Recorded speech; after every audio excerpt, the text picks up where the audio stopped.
Era do Áudio.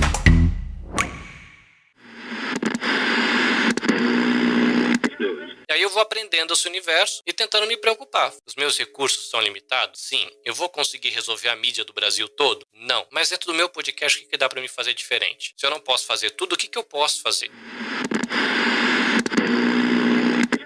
Os podcasts aqui costumam ser uma extensão de programas de rádio, ou é o programa daquele comediante que já é famoso. Não tem produtor independente, né? Mas pra gente o podcast é o momento de respirar, de sonhar, né? Que você vive no cotidiano e a gente sufoca um pouco. Então, pra essa galera, podcast também é um ambiente de sonhos, é um ambiente de perspectiva, de talvez sonhar com uma nova profissão, uma transição de carreira, enfim.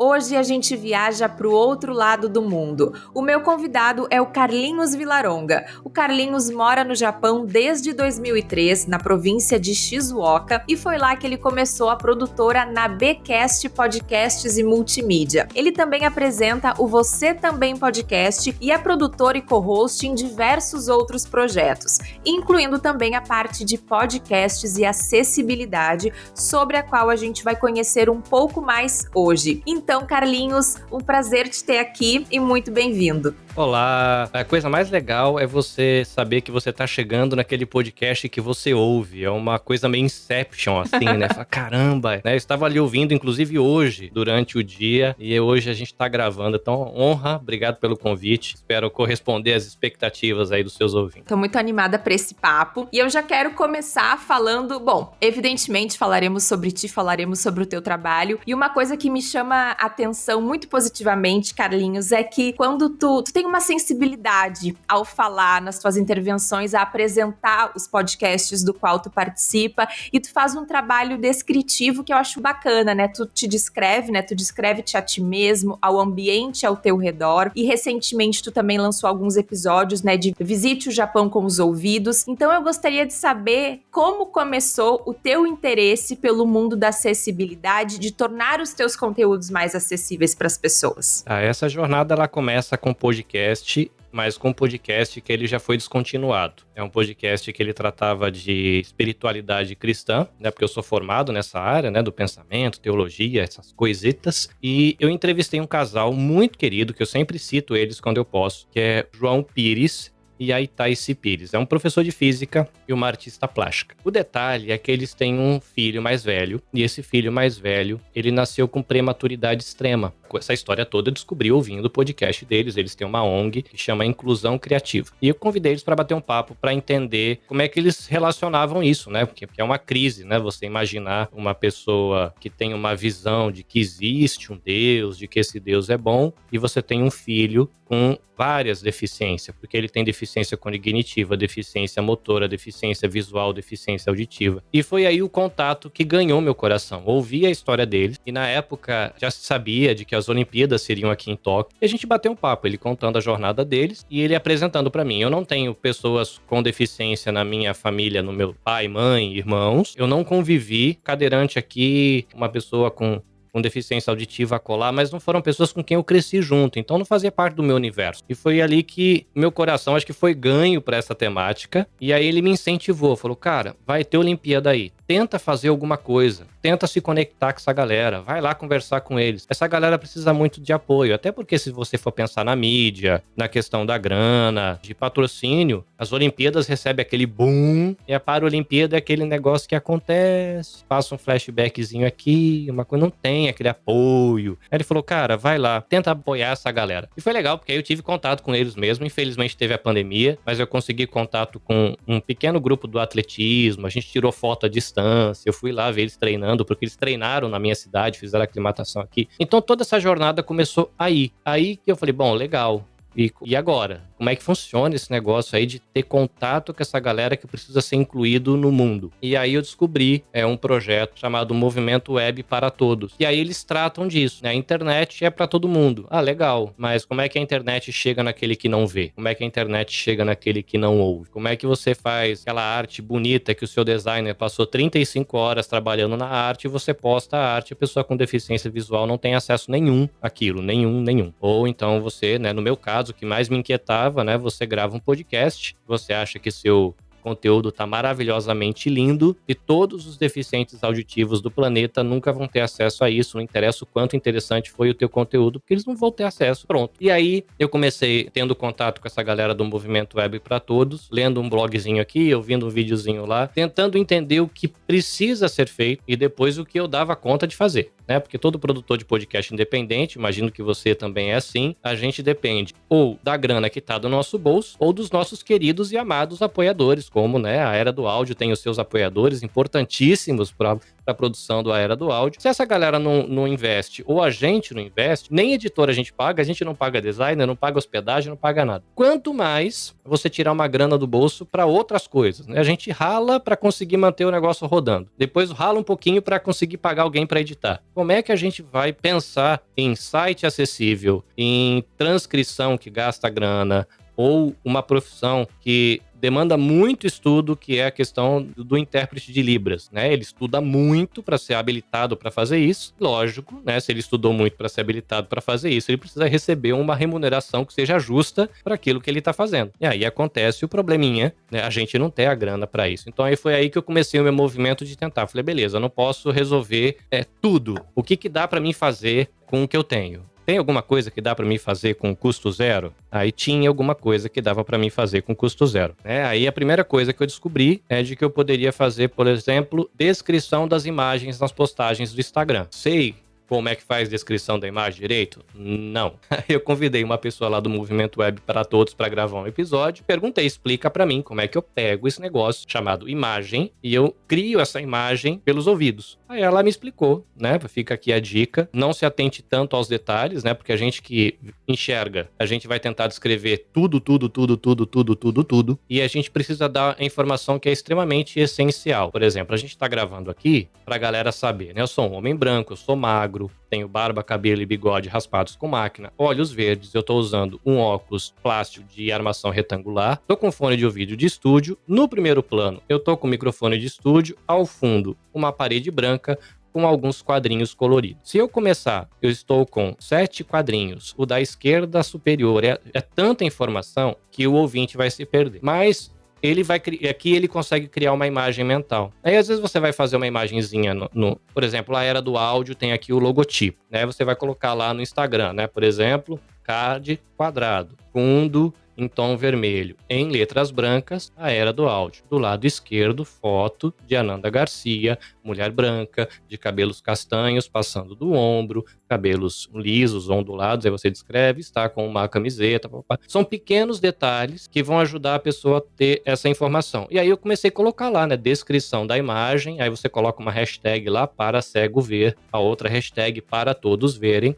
e faz uma descrição breve daquilo, porque às vezes você coloca, gente, não perca, aí a data, o horário, as coisas, tá tudo no card. E a pessoa de repente segue, ele não vai saber, não perde o quê? É uma live? É uma promoção? É um sorteio? O que vai estar acontecendo, né? É um amigo que vai vir aqui em casa? É pra mim ir na sua casa? Eu não posso perder? E aí essas descrições vão ajudar. Aí é legal. Falei, ó, bom, isso eu consigo fazer com custo zero, né? Pra mim aqui 0 ien, ou Brasil, R$0. A outra coisa que eu conseguia fazer era a audiodescrição. Então eu tô fazendo a descrição da imagem nas minhas postagens e a audiodescrição nos meus podcasts. No começo foi muito esquisito eu começar a fazer isso, né? Olá, galera, aqui Carlinhos Vilaronga, homem branco, de olhos verdes, agora sai de maneira natural. E eu tenho desafiado a galera que participa de gravações comigo a fazer isso também. Por duas coisas. Eu acho que, num primeiro momento, gera um desconforto intencional. Como assim? Eu ouço podcast pra ouvir, não é pra ver? Mas também cria cultura.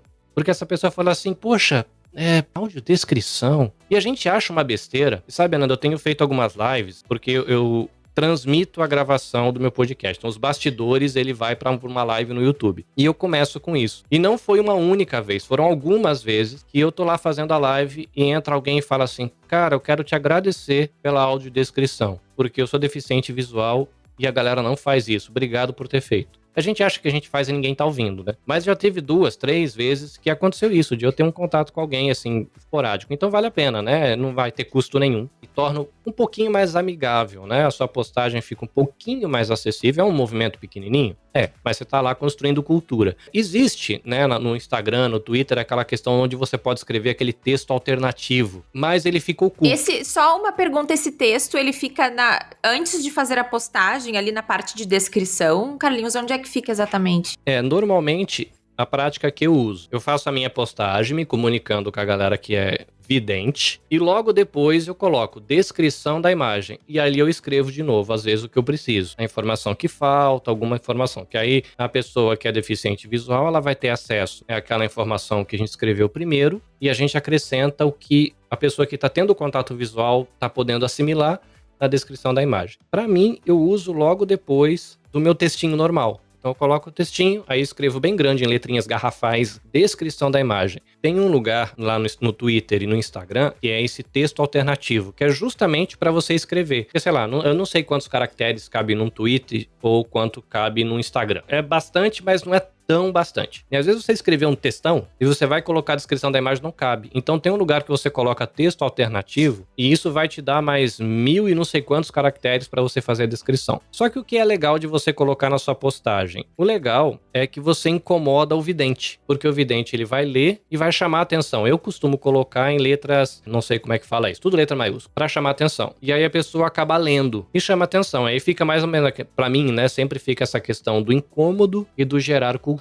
Aí eu sei que tem outras alternativas que você começa a ampliar isso, como por exemplo fazer a transcrição completa do episódio, que é um trabalhinho que dependendo do profissional que você contratar e dependendo de quanto você está pagando o seu editor, a transcrição vai ficar mais cara que a edição. Então acaba sendo um desafio, principalmente quando a gente trabalha sozinho, é meu caso, em vários podcasts eu trabalho sozinho, e é um desafio para você conseguir pagar 2 profissionais, pagar o teu editor ou a tua editora e pagar o teu transcritor ou a tua transcritora, né? E aí tem um outro passo a mais ainda, e aí tendo contato com essa galera de deficiente visual, deficiente auditivo, ou melhor, né, pessoa com deficiência visual, pessoa com deficiência auditiva, que até os termos a gente aprende a usar, porque são detalhezinhos, mas que são muito importantes, mas aí tem, né, um passo a mais que seria a interpretação em Libras, como o Nubank lançou aí com Emicida, um podcast que você joga lá no YouTube, tem o Libras de começo ao fim, coisa linda. Um investimento enorme da empresa, tanto que foi um banco que lançou isso com um profissional, né, o Emicida, um artista fenomenal, que aí topou essa jornada, e você tem lá provavelmente uma profissional muito boa de Libras que está fazendo toda aquela interpretação. E aí eu comecei esses movimentos, né, o primeiro, vamos lá, descrição da imagem, o segundo movimento é a audiodescrição, aí um terceiro movimento que ele está agora em período de elaboração, mas já tem algumas coisas transcritas, vou começar as postagens no blog com transcrição, e como eu não tenho grana para pegar um intérprete de Libras full time, consegui um intérprete que ele é estudante, a professora indicou esse profissional, falou, olha, ele ainda está em período de formação, mas ele já está habilitado para fazer uns freela, vai na confiança. Aí eu combinei com ele, expliquei qual era a minha necessidade e ele topou, falou, não, beleza, eu faço, tá aqui um precinho de amigo. Falei, legal. Então eu peguei esse precinho de amigo e eu mando um vídeo de 1 minuto para ele. Eu faço um conteúdo que eu tô começando a brincar de mostrar comida japonesa pra galera. Tem um que tá pronto e um que tá na mesa de edição aqui com meu filho na mesa do lado, que ele tá editando pra mim, fazendo chroma key, aquelas coisas todas. Aí são pequenos movimentos, mas aí eu tô tentando criar cultura, porque quando a gente fala de acessibilidade na internet, tem coisa de site, tem programadores que discutem isso, tem legislação, é uma coisa muito grande. Tô tentando criar uma bolinha de cultura dentro do universo podcast, né? É deficiente, né? Eles falam, né? Olha, a gente não tem, né? As empresas não investem nisso, é caro, eles fazem o mínimo possível dentro do que a legislação obriga a fazer, né? Se a legislação pede uma programação dentro de 100 programações, é isso que tem. A gente perde todo o resto, né, da internet. É uma pena, né? Então eu tô tentando fazer esse movimento e gerar essa cultura, né? Todo mundo começar a colocar transcrição de imagem, fazer áudio, descrição, de repente se cria essa cultura, ou pelo menos a galera fica mais familiarizada com isso, mais pessoas se incomodam, eu não sei. Eu tô tentando fazer minha pequena contribuição nesse grande oceano chamado podosfera. É justamente isso que eu ia te perguntar, explorar, né? A gente vê que é o boom dos podcasts, né? O teu podcast, o meu podcast são um exemplo disso, né? Que essa indústria tá crescendo, mas a gente talvez acabe, né, excluindo as pessoas que têm deficiência, né? Principalmente muitas vezes, né, a deficiência auditiva. E aí, por outro lado, é muito caro, né? Muitas vezes tornar isso acessível com Libras. A gente tem aí, como tu mencionou, né, o podcast Chamaê, que é o podcast do Nubank com Emicida. Não à toa, um banco está por trás, né? É uma coisa muito cara. Mas o que a gente pode fazer? As nossas pequenas ações, né, para tornar isso mais acessível. Eu achei muito legal os exemplos que tu trouxe, né, do que tu tem feito, Carlinhos. E em relação à transcrição, tem um programa que eu já usei, que é o Google Pinpoint, que ele faz a transcrição, mas evidentemente não é perfeito, né? Óbvio, né? Porque é uma inteligência artificial. Mas na seara das transcrições tem aí algumas opções que dá para explorar, né? E eu já fiquei pensando em algumas alternativas. Tem um aplicativo também, que é uma plataforma paga, mas que já faz a transcrição para português também, acho que ela chama Descript. Ele funciona legalzinho, vírgula e ponto, esquece, né? Você tem que rever tudo depois. Mas, sei lá, são pequenas alternativas. Tem aquela plataforma online que é para você criar os audiogramas, né? Headliner, Isso, sim. aí você consegue também, né, fazer... Tudo bem, poxa, o meu sonho seria fazer o meu podcast de 1 hora transcrito. Não dou conta. Legal. Joga no Headliner lá, vai dar 60 segundos, você corrige aquele texto de 60 segundos e solta, né? Uma chamadinha por semana com uma ideia que você acha que foi uma ideia que fisgou o conteúdo do seu podcast. Se você pegar e soltar aí 2, que seja, pelo menos, né, a galera deficiente auditiva que eventualmente seja alfabetizada em português, que aí eu descobri isso também, que na minha cabeça, se eu transcrevesse, eu já resolvi o mundo. E eu descobri que tem vários deficientes auditivos que o português é a segunda língua, não é a primeira. Eles são falantes em Libras, eles são alfabetizados em Libras, eles são falantes em Libras que aprendem português depois. Então, mesmo que a minha transcrição seja perfeita, parte desse público ainda vai ser excluído. Como a gente não pode fazer tudo, teve uma empresa, na verdade uma ONG, que me perguntou, poxa, se a gente quisesse fazer um movimento nesse sentido, o que a gente faz? Eu falei, pega alguém para fazer Libras. Rapaz, não tem condição. É um profissional muito caro para você pagar por minuto, eles cobram por minuto, não sei quanto tá um minuto, 30, 40, 50, 60, 80 reais, com edição, com não sei o que, é caro, é justo, mas é caro. Falei, bom, mas de repente você pode pegar 1 hora de bate-papo, pegar uma jornalista ou uma pessoa que tem uma capacidade de síntese boa e fazer uma síntese daquele conteúdo. Aquele conteúdo de 1 hora, você vai escrever num textinho que vai demorar 5 minutos para aquela intérprete traduzir e você posta aquilo. A pessoa vai perder todo o ambiente do podcast? Vai, mas se a grana é curta, a gente tem que ser criativo para poder alcançar, né? De repente, né, você deixa a transcrição completa, aqueles que são alfabetizados em português poderiam ter alcance isso, faz uma sinopse e essa sinopse você pede para um intérprete de Libras interpretar. Uma sinopse de 3 minutos, de 5, de 10, de 12, vai depender da quantidade de recursos que a organização, a empresa ou o podcaster tem disponível. Mas eu acho que seria um movimento interessante, né? Que nem no meu caso, eu faço tudo com grana minha mesmo, né? Um investimento pessoal. Então eu falei, bom, fechei com o profissional, falei, eu consigo pagar 1 minuto por mês. Beleza? Beleza. Aí eu mando pra ele tá aprendendo cultura japonesa e eu tô aprendendo esse universo. E até deixar aqui o spoiler, essa semana eu recebi um feedback positivo da Universidade de Marketing. O escopo ainda não tá muito claro, mas a temática que conecta podcast e acessibilidade foi aceita pro meu TCC de marketing. Então, a minha ideia agora, né, já comecei as leituras, pesquisas, no final desse processo todo, já ter publicado algumas entrevistas, eu deixar um e-book como um guia, né, guia de acessibilidade para podcast, sei lá, qualquer coisa nesse sentido, né, do que eu descobri pelo caminho, né, tem muita coisa que eu já descobri, muita coisa que eu não sei, e todas essas aventuras, né, você citou o Visite ao Japão com seus ouvidos, né, se a galera for ouvir o podcast, muitos que, sei lá, de repente estão ouvindo os podcasts narrativos do Brasil aí, que são uma preciosidade, né, Crime e Castigo, A Mulher da Casa Abandonada, e a nata, né, da narrativa do Brasil, mas se você ouvir o meu podcast e falar, poxa, mas que coisa pobre, né, que coisinha mais ou menos, é que eu tô aprendendo fazendo, como é que gravam, primeiro que eu nunca fui jornalista, né, eu nunca fiz gravações na rua, como é que se usa um gravador na rua? Eu sei gravar aqui em casa, regulando o ganho no meu estúdiozinho aqui, não gravar do lado do carro que tá passando na rua. Então, o processo também é experimentação, e quem tiver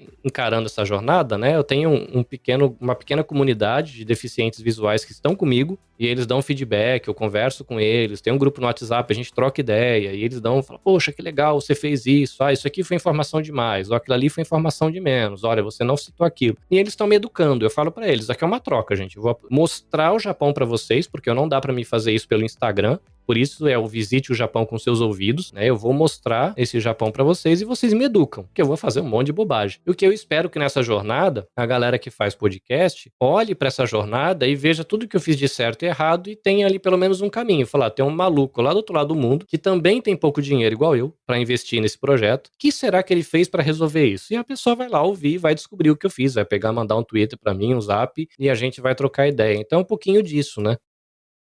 Agora ficou mais fácil apoiar a Era do Áudio. Entrando em apoia.se/ajude a Era do Áudio, você pode fazer uma doação esporádica a partir de R$3, sem compromisso, sem assinatura mensal. É o valor que você pode e acha justo. Já se você quer ser um apoiador mensal, entra em apoia.se/a Era do Áudio e garante o acesso ao nosso encontrinho mensal dos ouvintes. Se você tá fora do Brasil, pode acessar as opções equivalentes no Patreon. Esse apoio financia a edição do podcast para eu entregar episódios semanais aí no seu tocador. Então ajude e divulgue. Todos esses links estão aqui no box de informações do episódio. E agora a gente volta para a entrevista.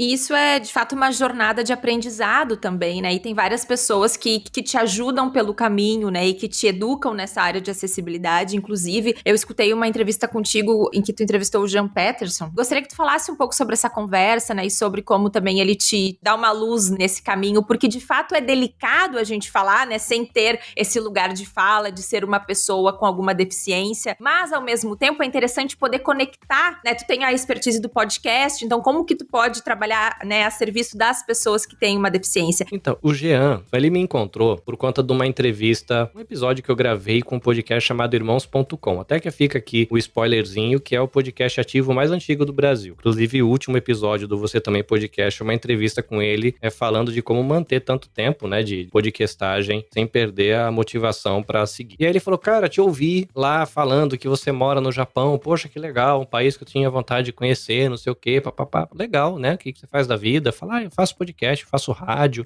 Não, eu só faço rádio, faço podcast. Eu edito, também você edita, também eu falo, não edito também. Poxa, que legal. Então, eu sou deficiente visual. Eu falo, não, pera. Você faz locução de rádio e você edita podcast. Mas você é deficiente visual. Eu falei, eu sou. Tá, falando, não, pera aí. Quando que você tem agenda? Porque assim, eu não sei se você já teve a experiência da edição, né? Que a sua editora faz um trabalho maravilhoso, mas não sei se você já teve a experiência da edição. Eu sou vidente, eu olho pro programa, né? Pra medir. A gente se mata pra fazer aquilo. Como é que alguém consegue mexer nesse negócio cheio de botão, cheio de coisa, sem ver? Só com uma imagem mental. A minha cabeça explode, eu não consigo fazer isso. É difícil até de imaginar. E aí, é engraçado que eu chamei ele pro bater-papo, ele explicou os aplicativos que eles usam pra ler a tela, uma coisa que pra mim foi uma maluquice. Ele edita só no teclado, eles não usam mouse, eles decoram o programa inteiro, eles editam só com atalho de teclado, que também pra mim é outra coisa que é difícil até de entender, mas ele faz. Aí ele processa, ajusta ganho, ajusta equalização, tudo no teclado. E aí foi interessante ouvir ele, né? Porque aí ele brincou comigo e falou assim, não, cara, é complicado pra vocês que enxergam, pra gente é fácil. Eu falei, tá bom. Eu tive contato com o Braille um tempo atrás, eu tentei escrever meu nome com aquela reguinha que você vai furando, escrevendo o Braille, e descobri que eu sou cego do dedo, sou incapaz de ler qualquer coisa em Braille. E a galera vai ler livros e livros e livros com aquele, não sei como é que consegue, eu sou cego do dedo. E eu tenho, sei lá, eu tenho meu cérebro cego, porque eu não consigo fechar o olho e editar um podcast. Mas é interessante ouvir a experiência dele, e também eu quis registrar isso pra mostrar pra galera, tipo, essa galera é capaz, né? Que às vezes a gente esquece que essa galera tá aí fazendo coisas, programação, né? Ele tem um programa de rádio, ele estuda, ele faz a pauta, ele faz a rádio ao vivo, web rádio ao vivo, aí ele baixa, ele edita e distribui em formato podcast. Ele não tem auxílio, ele faz sozinho. A gente olhando no site, ouvindo o Léo Lopes, ouvindo lá Caio Corraine na Maremota, a gente ouvindo esses caras, a gente morre pra conseguir fazer as coisas, e essa galera decora o mundo com a cabeça. Enfim, aí a experiência de contato com essa galera me ensina, me educa, me inspira, né, a fazer e me aproxima. Então, ter contato com essa galera, né, se você tiver oportunidade de ter contato com um programador com deficiência visual, sei lá, oportunidade de ter contato com um escritor que é deficiente auditivo, você vai ter um aprendizado, vai ter uma troca. E aí eles têm uma frase que eles usam muito, que é nada sobre nós sem nós. Tipo, não fale de inclusão sem nunca ter contato com a gente, né? É igual a gente no Brasil está muito mais tranquilo, né? Você não faz uma roda com 5 homens brancos para falar dos perrengues da mulher negra. Porque você não consegue nem chegar lá nesses atravessamentos, o que é ser uma mulher negra sendo um homem branco. Você pode juntar na mesa como um homem branco que faz parte da sociedade, que precisa lidar com racismo que atinge, por exemplo, uma mulher negra, e aí você senta na mesa, falando, eu também quero aprender, eu também quero refletir, eu também quero me questionar, mas eu quero ouvir quem tá do outro lado. E aí é legal você ter contato com essa galera, ouvir, e aí você vai tendo essas sensibilidades, que aí, por exemplo, o Ouvir dos Viajantes é um podcast com 5 milhões de ouvintes? Não, provavelmente deve ter 10 ouvintes. São os 10 ouvintes que estão lá no grupo do WhatsApp. Não importa. Pra eles tá fazendo diferença. Eu faço um podcast pra eles, eles mandam de volta. Fala, cara, foi legal esse episódio. Foi massa. Pô, que descrição legal. Que comida legal. Pô, parece ser muito legal o ambiente. E aí eu tô criando a habilidade de descrever. A habilidade de descrever uma imagem em texto. A habilidade de descrever um lugar. Porque é interessante, né? Você chegar num ambiente... Por exemplo, o último episódio do Ouvir dos Viajantes, eu levei eles no mercado. Que eles queriam ir no mercado. Vai lá no mercado. O que tem no mercado? Tem feijão no mercado? Tem mandioca no mercado? Não sei, vamos lá ver. Liguei o microfone e fui pro mercado. Todo mundo me olhando, né, com o microfone peludo, né, andando pelo mercado. E aí eu falei, bom, se eu fosse uma pessoa ou estivesse aqui, acompanhado por uma pessoa com deficiência visual, e ela fala pra mim, o que que você tá vendo? Aí eu fui descrevendo, estou passando pela primeira porta, estou passando pela segunda porta, do meu lado direito está um jardim, do meu lado esquerdo tá não sei o quê, estou aqui numa gôndola que tem 3 andares, nessa gôndola tem isso, tem aquilo. E aí eu comecei a andar pelo mercado, e chegou uma hora que eu falei assim, peraí, e se eu fosse a pessoa com deficiência visual? Como é que eu ia fazer minha compra? Não tem sinal no chão, né? Porque a gente anda nas calçadas, no Brasil tem, né? Aquele piso tátil, né? Que tem aquelas elevações, eles vão andando ali e sabem que eles estão indo reto. Tem que virar, tem uns pontos, uns riscos, um negócio lá que não sei como é que lê aquilo, mas eles conseguem interpretar que é uma esquina, que é uma passarela. Agora, dentro do mercado é piso liso. Não tem sinal sonoro dizendo que você tá no canto de uma gôndola. Não tem braille nas etiquetas. Não tem um radinho com alguma coisa que ele possa, sei lá, um mouse, um leitor de infravermelho que ele possa ir andando. Sim, um audioguia, uma coisa assim. Não tem. Eu falei, cara, se eu fosse uma pessoa com deficiência visual, eu não conseguiria fazer minhas compras. Como é que essa galera não pode fazer compra? Aí eu comecei a pensar nas outras lojas. Será que shopping tem? Então é interessante, assim, que essa experiência tá me julgando num mundo que não é a minha vivência, né? E eu tô pensando diferente. É igual, né, quando eu fui convidado para fazer parte do podcast do Instituto Maria da Penha. Eu sou um homem. Nunca sofri um problema sexista virado pra mim, né? Provavelmente eu sou parte do grupo que constrói a Arapuca pro sexo oposto. Então tá andando com essa galera, tá ouvindo eles, tá interagindo com eles, ainda que por conta das minhas limitações, hoje eu não interajo tanto com pessoas com deficiência auditiva. Eu tenho um amigo com deficiência auditiva que eu sou tradutor dele na fábrica. Ele é brasileiro, ele não fala japonês, só que eu trabalhei alguns anos do lado dele, ele me ensinou um tiquinho de Libra, é uma merreca. Aí eu misturo com ele os poucos gestos que ele me ensinou, com texto escrito, com o português dele é meio quadrado, você tem que aprender a falar português com ele, porque não é um português muito fluido. E aí você descobre que o português dele parece quadrado, porque ele fala português, na verdade ele tá traduzindo literalmente a Libras. Sim, que é aquela coisa que tu falou no começo, né, que tu falou um tempo atrás, né, de serem alfabetizados em Libras.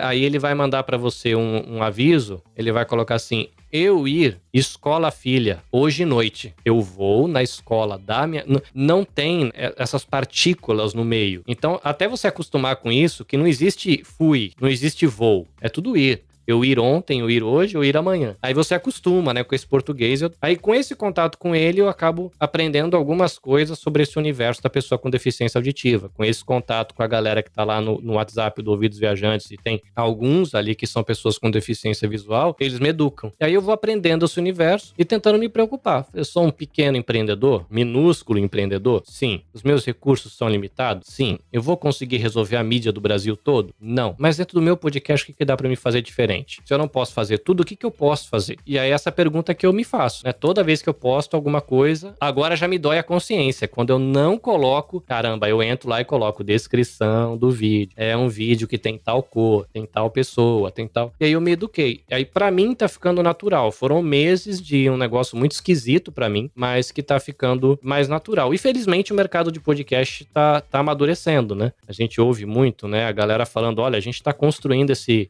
negócio. Ou como o Caio Corraine, ele fala, né? A gente tá construindo o avião enquanto o avião tá voando. E aí, legal. Agora já estão aparecendo aí os transcritores profissionais, tá aparecendo a galera aí que já tá fazendo sites acessíveis profissionalmente para podcast. E você vai vendo, né? Você pega aí, por exemplo, saiu lá o podcast do Nubank com a Emicida. Ótimo. Teve muita gente, muita empresa que eu tenho certeza que pensou, por que não fui eu o primeiro? Olha a oportunidade de marketing que foi perdida. Porque ainda que seja um episódio por mês, todas as empresas do Brasil perderam a oportunidade de serem os primeiros. Nubank fez história. Acabou. Perdeu. Já foi. Mas agora você pode trocar uma ideia com a intérprete, você pode tentar descobrir quem é o roteirista, você pode tentar descobrir quem é a equipe de produção, de pós-produção, e vai aprendendo com os grandes. Aí a gente traduz isso pro nosso universo de independente e bola pra frente, né? E Carlinhos, bom, tu tem aí um projeto, né, um plano para transformar isso em algum tipo de treinamento, em algum tipo de curso, webinar.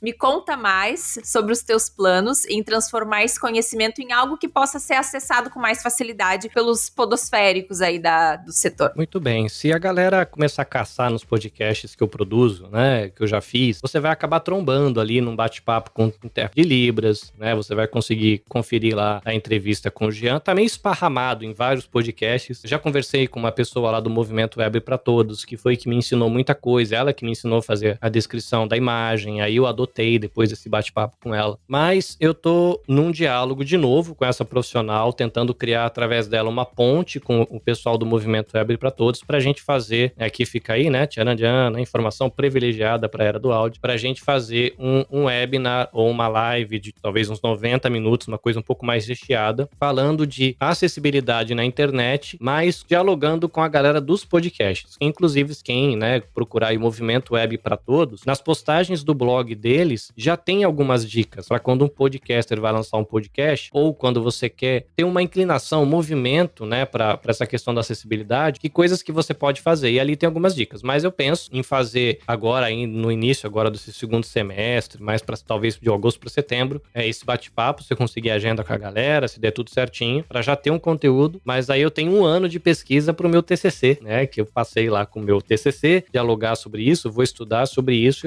e eu quero fazer uma cartilha no final, uma coisa básica, tranquila, porque você pega, por exemplo, a produtora que deve estar cuidando lá do podcast Chamaê lá do Nubank, a galera que tá cuidando dos podcasts da Globo, da Bandeirantes, da Record, enfim. É difícil você lidar com esse universo, é um universo que tá muito além do onde eu estou como microempreendedor. Então, eu sempre penso nessa questão assim, como é que eu posso ajudar a galera que anda comigo? Por exemplo, aqui no Japão, a gente tem o coletivo Podosfera Nipo-Brasileira, que é uma pequena rede de imigrantes brasileiros no Japão que produzem podcast. Quando eu faço essas coisas, eu penso neles. Tem um que trabalha no escritório, outro trabalha na fábrica, outro é um microempreendedor com, sei lá, com massagem, com maquiagem, com não sei o quê. É essa galera que tá fazendo podcast. Como é que eu ajudo eles? Porque não adianta você, de repente, pegar uma grande conferência discutindo acessibilidade, onde tá sentado lá, sei lá, 3 bancos brasileiros, 2 empresas que têm um caixa de milhões de reais e o governo brasileiro. Pra gente, tá legal, né? Só pra acessibilizar o site deles, eles vão gastar 150 mil reais, né? Faz de conta. Porque eu não tenho 150 mil reais, é a minha vida fazendo podcast. Então, aí eu tenho procurado estudar e pesquisar pra dialogar com a galera, né? Porque essa galera que investe em milhões é a pontinha da pirâmide, né? Mas a galera que constrói a coisa é a base. E eu quero dialogar com essa galera da base, a galera do independente, a galera que a avó investe para fazer podcast, que a tia libera a grana, que o cara da padaria põe a grana ali no podcast dele. E a ideia é ter um materialzinho que ajuda essa galera a pensar. E a gente fazer esses pequenos movimentos, né?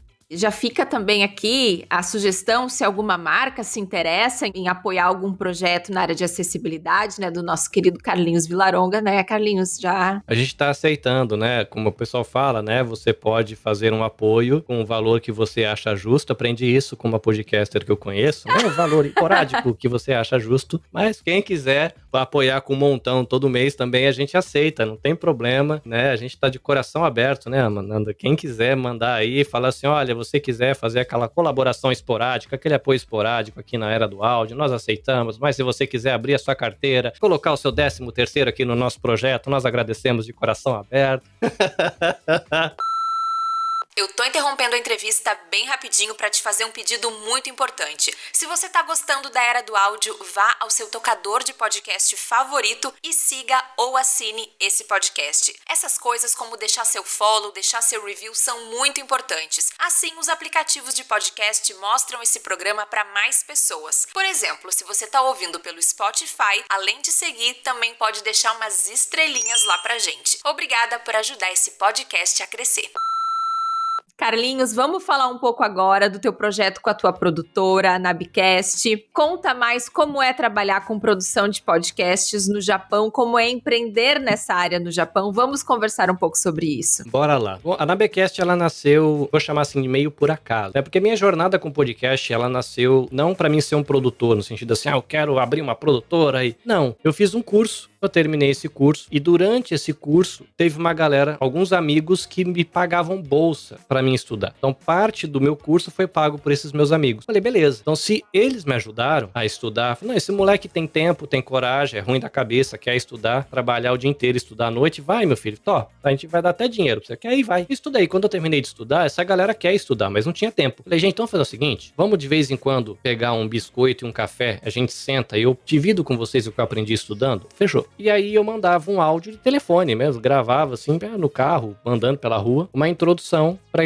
esse bate-papo. E ali começa a minha jornada de podcast. Então não foi nada assim muito planejado, eu queria virar um empresário, nada. Comecei para dividir conhecimento com os amigos que me apoiaram, só isso. Depois, essa faixinha de áudio vira um podcast. Nesse podcast eu tive a brilhante ideia de começar a fazer entrevistas que eu cansei de falar sozinho. E eu entrevistei uma profissional para falar daquele Maio Laranja. Tudo começa aí. Queria saber o que é o Maio Laranja, aquela questão da violência contra a criança. Acontece que depois da entrevista, alguns meses depois, essa pessoa me apresenta para Regina Célia Barbosa, que é cofundadora e vice-presidente do Instituto Maria da Penha. A professora Regina falou, olha, eu gosto muito de rádio e eu ouvi falar desse negócio chamado podcast. Não conhece ninguém que faz podcast, não? Essa moça, eu falei, eu conheço um menino que faz podcast. Ele tá lá no Japão. Aí ela conta essa história que ela olhou pra amiga dela e falou assim, moça, deixa de ser besta, me dá o telefone do menino. Vai arrumar um brasileiro que faz podcast e tá no Japão. Até parece, me dá o telefone do menino. E ela me mandou mensagem, a gente trocou mensagem, falou, eu queria fazer um podcast, você me ajuda? Eu falei, ajudo. Eu falei, eu só tenho o meu e é iniciante, mas eu ajudo. Não, a gente queria lançar um podcast pro Instituto Maria da Penha e você ajuda a gente? Eu falei, ajudo. Então, como é que vai fazer? Você vai trazer o equipamento aqui na sede, você vai receber a gente no seu estúdio, como é que vai funcionar esse negócio? Eu falei, olha, eu não vou poder ir até aí, mas caso a senhora quiser vir até aqui, vai demorar um pouco pra chegar, mas eu aceito visita, a gente faz café. Falei, como assim? Não, porque eu moro no Japão. Não, assim, de verdade, você mora onde? Eu falei, eu moro no Japão, eu tô há 20 anos. Ah, ela não tava acreditando. A gente passou muito tempo trocando mensagem até ela acreditar de que realmente eu morava aqui. E ela falou, cara, como é que a gente vai fazer então? A gente nunca vai se encontrar? Aí eu expliquei das gravações remotas, que era uma alternativa que existia. Aí ela convidou um outro profissional, um doutor em filosofia, pra estar na primeira entrevista pra gente testar e tal. Ele olhou e falou, cara, isso é muito legal, eu quero fazer pro meu programa também. E aí ele é o coordenador do programa Virtus da Universidade Federal de Pernambuco, que é uma galera que estuda e pesquisa sobre direitos humanos e segurança pública. Então eles são um montão de policiais e acadêmicos pensando segurança pública e direitos humanos, e eles são parceiros do Instituto Maria da Penha, né? O Instituto Maria da Penha cria as ações e essa galera faz levantamento de dados, de ocorrências, esse tipo de coisa. E aí foi aí que eu me tornei parceiro dos dois. E eu não tinha nome, era eu. Como é que eu vou prestar serviço sendo eu no meu podcast? E aí que nasceu esse nome, inclusive Nabe é o nome de um prato japonês. É um sopão de legumes. Então você faz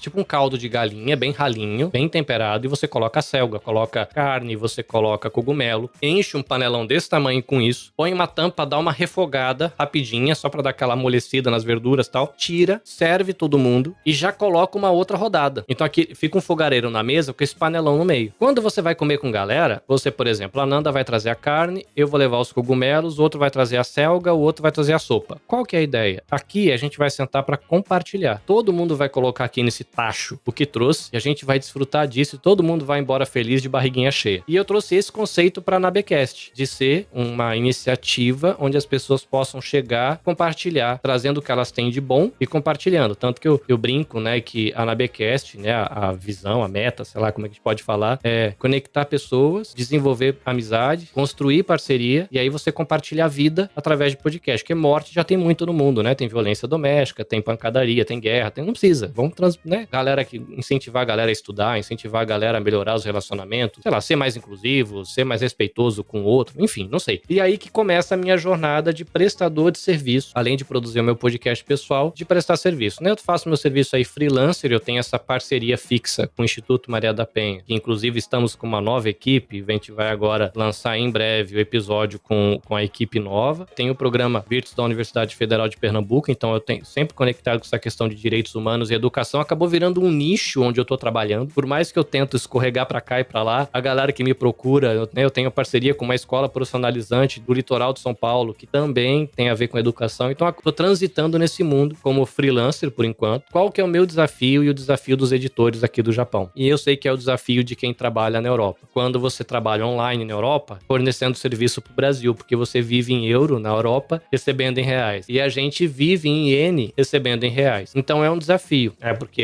eu sou falante de português. O meu domínio da língua japonesa não é a ponto de eu bater numa Coca-Cola aqui para oferecer o meu serviço. Não é nesse nível de formalidade do idioma. Teria que estudar bastante ainda. Eu estudei para o dia a dia. Toda a galera que faz podcast aqui no Japão tem esse desafio, porque a gente trabalha dentro da bolha da comunidade brasileira. E quando a gente vai prestar serviço, a gente encontra um desafio ainda, que é a galera orça com você e você passa a hora de serviço de um morador do Japão. E aí ele olha pro Brasil e ele fala, poxa, mas no Brasil tem um cara que faz o mesmo serviço por 15% do seu valor. Pois é, mas ele mora no Brasil e eu moro aqui. Desculpa, não vou fechar com você. E aí tem sido um desafio lidar com isso para empreender. Empreender no Japão não é difícil. Por exemplo, eu tenho uma empresa aberta aqui, tipo microempreendedor individual japonês, né? Eu posso emitir recibos oficiais, declaração de imposto oficial. Eu não sou uma microempresa daquela que você tem que emitir nota todo mês, alguma coisa assim. É uma coisa mais de freelancer. Você presta conta pro governo do seu freelance. E se o seu orçamento...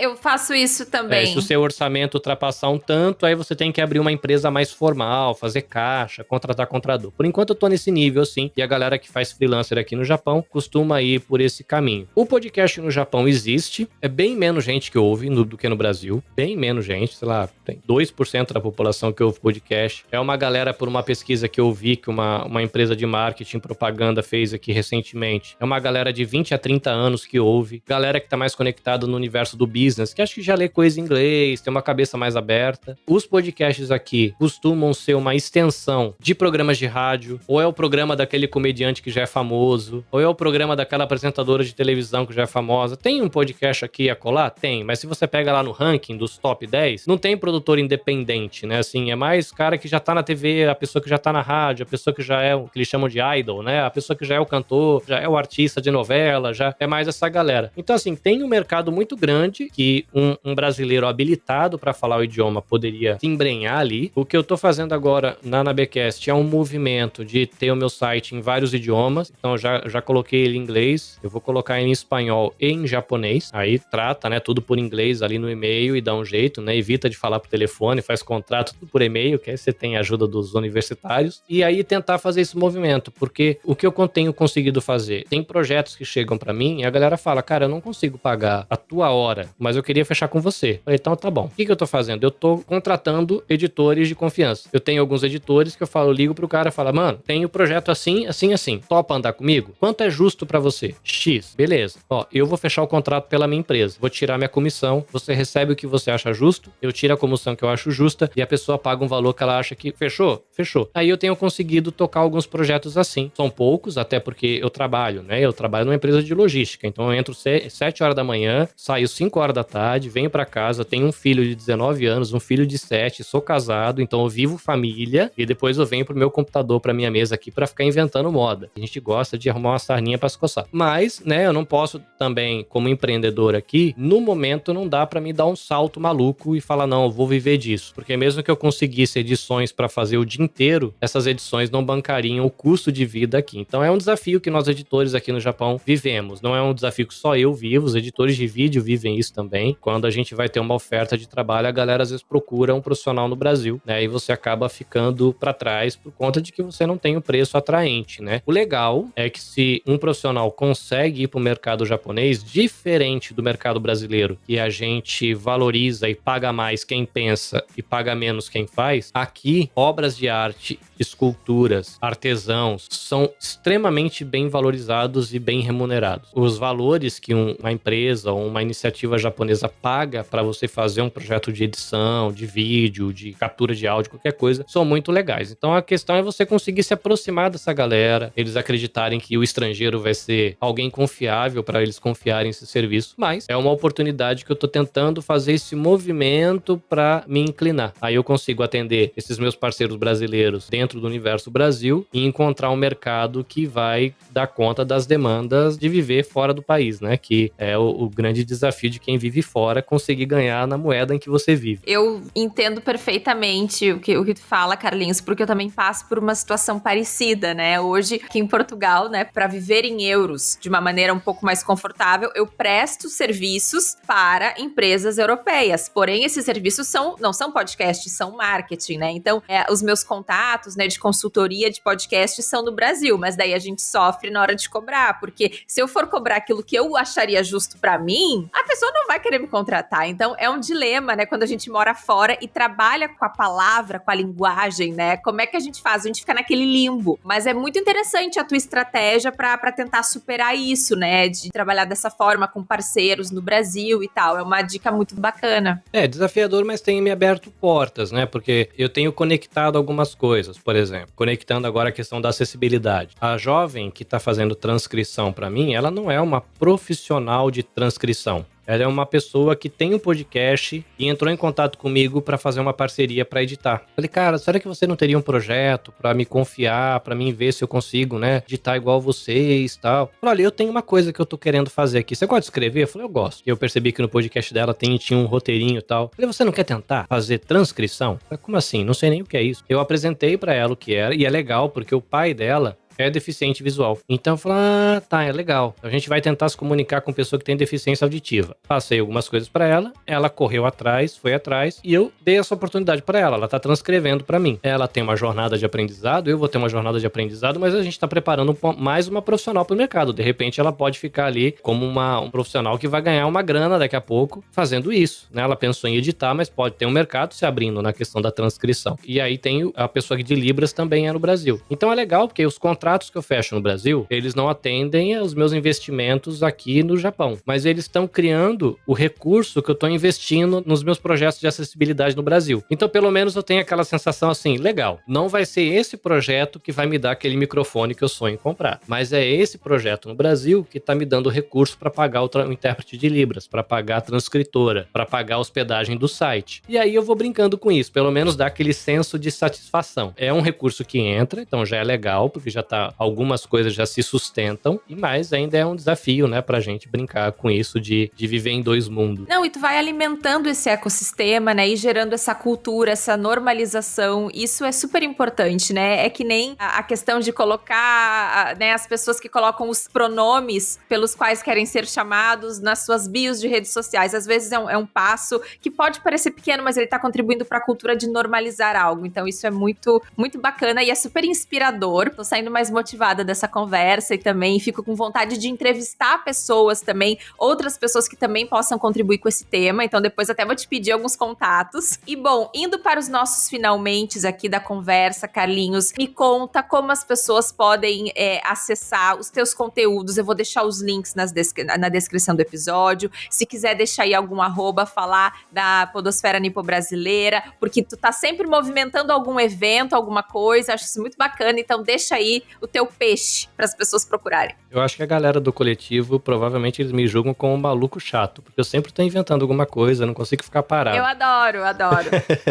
Mas pra galera que quiser conhecer o que eu tenho feito no meu conteúdo original, independente, ou prestação de serviço, ou qualquer coisa que eu tô envolvido, @anabecast.jp. Eu descobri, tendo contato com a galera com deficiência visual, que eles não curtem o Instagram. Porque o Instagram é uma rede muito focada na imagem e que muita gente não pensa na acessibilidade, então eles acabam não... Eu tenho o Twitter, que eu tô aprendendo a usar agora, apesar de ser uma rede antiga, eu não usava, né? Então, @anabecastjp no Twitter, @anabecast.jp no Instagram, que eu acho que são as duas mídias nas quais eu sou mais ativo. E a galera vai encontrar lá, né? Ou Você Também Podcast. É um podcast para falar de produção de podcast com a galera que tá aqui no Japão, mas tem muita gente do Brasil que tá ouvindo. Eu sempre tô conversando com essa galera que tá começando, né? Às vezes uma galera que vai falar de sound designer, né? Pra alguém que nem sabe gravar direito, não fala sound design, o que é isso? Então eu tô falando com a galera que tá começando e tem sido uns frutos legais, assim, podcastinho saindo aqui, outro podcastinho que nasce lá. Isso é bem legal. O convite pra galera acessar @podnipobr. A gente tem uma comunidade de produtores pequena, mas muito animada. Quem gosta de nerdices, tem nerdices. Quem gosta de cultura, tem cultura. Quem gosta de, sei lá, pessoas que vivem ao redor do mundo, tem podcast que fala com gente ao redor, brasileiros ao redor do mundo. Tem podcast de jornalismo, tem de curiosidades, enfim, tem uma pancada de coisa. Podnipobr. A galera encontra lá os podcasts do coletivo e de vez em quando a gente faz um evento aí, ou uma live, ou o que a gente fala que são os encontros da quinta série B, que é pra falar bobagem, faz uma live na Twitch, só pra dar risada, pra ficar falando mal dos nossos amigos que não comem coxinha nem comem pudim, pros nossos colaboradores e companheiros lá do coletivo que não comem coxinha e não comem pudim, que é um pecado, mas a gente tá sempre junto ali, tá sendo muito divertido. A gente se apoia, isso acaba motivando a gente não parar, né? E eu não sei como é pra você aí como imigrante, mas pra gente o podcast é o momento de respirar, de sonhar, né? Que você vive no cotidiano e a gente sufoca um pouco. Então, pra essa galera, podcast também é um ambiente de sonhos, é um ambiente de perspectiva, de talvez sonhar com uma nova profissão, uma transição de carreira, enfim. Então, por isso que eu invisto muito, porque eu sei que tem muita gente com potencial que, de repente, pode encontrar aí uma nova profissão no universo dos podcasts. Então, apoia, galera. Apoia a gente que é do produtor independente, que a gente fica feliz, sente motivado a continuar.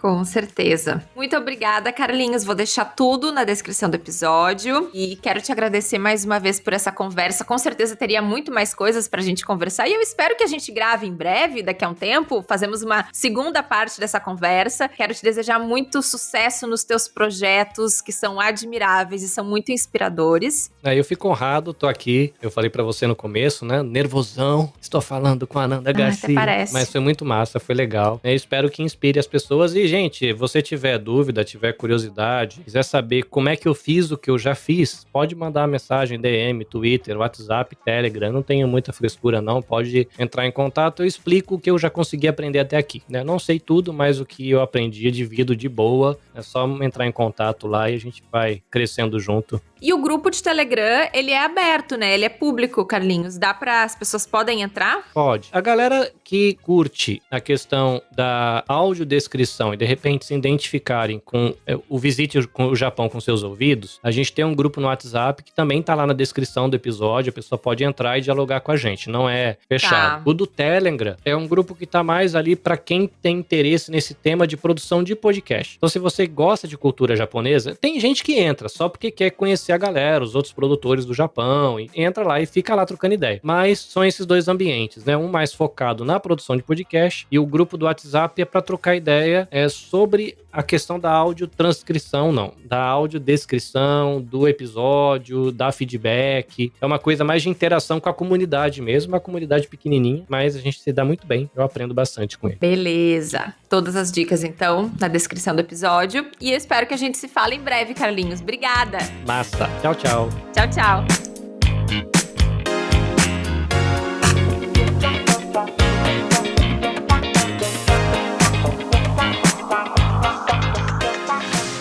E aí, gostou dessa conversa? Se você quiser trocar uma ideia sobre áudio e comunicação e acompanhar a Era do Áudio nas redes sociais, é só seguir @a Era do Áudio lá no Instagram. E eu tô em todas as redes sociais como @Ananda Garcia. O nosso e-mail é aeradoaudio@gmail.com. Até o próximo episódio. Tchau!